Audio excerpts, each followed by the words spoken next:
Nah, itu alamul malakut. Itu udah tinggi itu ya. Alamul malakut itu mulai dari Baitul Izzah langit pertama sampai Baitul Ma'mur. Jadi udah tinggi. Langit ketujuh sudah. Maka orang ini sudah wali yang tinggi.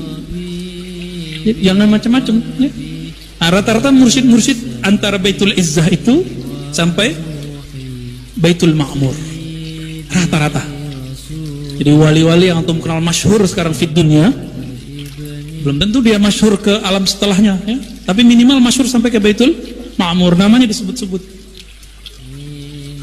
Nah, itu mereka ya. Jadi ada yang di langit 1, ada yang langit 2, ada yang langit 3, ada yang langit 4. Itu mereka antri.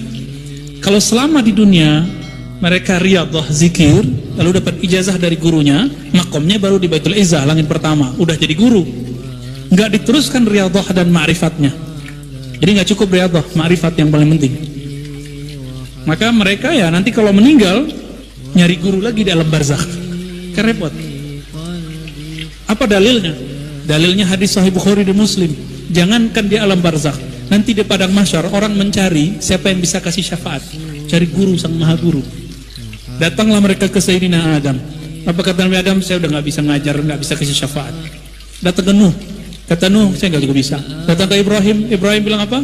Musa, Isa Nabi Muhammad sallallahu alaihi wasallam. Kalau nggak diizinkan Nabi Muhammad, para nabi nggak dapat izin. Umat Nabi Muhammad duluan dapat izin daripada para nabi. Itu bisa bayangkan. Lebih keren kita kan? Lebih keren kita umat Muhammad. Itu sebabnya Nabi Yuna Musa alaihi salatu wasallam berdoa, ya Allah, jika aku bukan nabinya umat akhir zaman, tolong jadikan aku bagian dari mereka. Begitu Nabi Musa menanggalkan pakaian kenabiannya. Nabi Musa loh ya.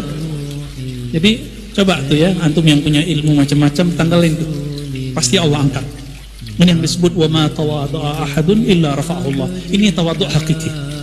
Tidaklah bertawadhu seseorang, tidaklah seseorang menanggalkan egonya, jubah-jubah dirinya. Saya murid si fulan, saya dapat ijazah dari fulan, saya tamat di sini, saya tamat di situ, saya hafiz Quran, saya hafiz hadis, saya jago fikih. Tanggalkan itu, baru sah disebut bersohbah. Nanti orang ini Allah sendiri akan naikkan dia. Semoga kita termasuk mereka, amin ya rabbal alamin. Nah, ini yang disebut nasab rohani teman-teman. Yang ini yang punya cuma wali ghaus. Tidak semua mursyid wali ghaus. Wali ghaus cuma satu di dunia. Ya, kita sudah sering ulang ya, biar antum tambah ingat. Jadi aulia-aulia itu ternyata per zaman beda kitab, beda cara nyusun strata kewalian. Tergantung di zaman itu si walinya bisa menangkap berapa. Di Indonesia dan termasuk di Turki, di berbagai tempat ya, ada Maulana Diyauddin Al-Khumushkhonawi, ahli hadis. Ya, beliau punya kitab judulnya Jami' Usul Aulia. Di situ menulis tentang strata para wali. Tapi beliau menyebutkan kutub cuma satu. Kutub yang satu itu namanya Al-Kutub Al-Ghaus. Namun kalau mengikuti sistem kenabian, berapa jumlah nabi? 124.000. Maka wali Allah ada 124.000 setiap masa. Berapa jumlah rasul? Yang masyhur 313. Lalu yang disebutkan di Quran 25. Maka jumlah gaus itu cuma 25.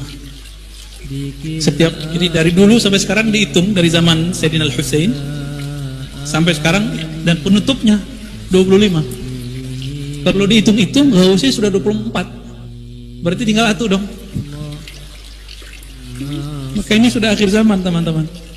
Nanti kalau muncul Al-Ghaus itu, pastikan dia Al-Mahdi. Antum baiat sama dia. Leburkan semua torikot-torikot kita. Namun torikotnya apa? Torikot Mu'tabarah 4040. Leburkan semua, baiat kepada beliau. Itu. Kapan itu? Gak lama lagi. Cuma gak lamanya saya gak tahu. Gitu. Itu ilmu Allah Subhanahu wa Ta'ala. Sebenarnya kita dikasih tahu sih. Cuma rahasia itu nggak boleh dibuka-buka. Ya, kapannya, di mananya, wallahu alam lah nanti. Takut-takut kita salah kan? Takut-takut yang kita pandang itu salah. Wallahu alam bisawab. Dan itu bukan saya loh ya. Ini bukan muka Habib nih, dia pasti Habib. Tapi tidak semua Habib teman-teman. Ya, tidak semua Habib. Habibnya pasti yang tidak terkenal, mastur. Kebanyakan gaus itu mastur, tidak terkenal. Ini rumus nih ya. Gaus itu kebanyakan ya mastur. Siap, beliaulah yang punya ilmu ini yang tadi kita sebut. Jadi cukup ketemu beliau, tasdik sama beliau, antum sudah naik ke alam malakut sudah. Terus naik sampai Baitul Ma'mur. Malaikat Jibril sampai di mana? Sidratul Muntaha. Berarti malaikat pun hanya sampai Sidratul Muntaha. Itulah ujung dari malakut. Ini yang disebut di Muqaddimah kitab ini. Jadi ujung malakut di mana? Sidratul Muntaha. Maka disebut Muntaha. Sidrah itu disebutkan dalam hadis Imam Bukhari. Dia kayak pohon, daunnya seperti telinga al-fil. Apa arti fil? Gajah. Nah, ini yang disebut ya pohon-pohon ma'rifat lah. Dia di penghujung. Wali kalau sudah bolak-balik di situ, kalau turun-turun ke bumi ngomongnya ma'rifat mulu. Tapi ma'rifat malakutiyah. Ma'rifatnya para malaikat. Itu baru wali tuh. Ya. Kalau walinya nggak tahu jalan ke sono, nggak usah ngaku wali deh. Ya. Kita belum naik. Kita nggak usah ngaku-ngaku. Biar guru kita aja ngasih tahu. Ya. Kita nggak mau membicarakan hal-hal yang kita nggak tahu pasti masalah itu. Ini kan alam ghaib. Kita hanya menceritakan apa yang beliau katakan. Ya.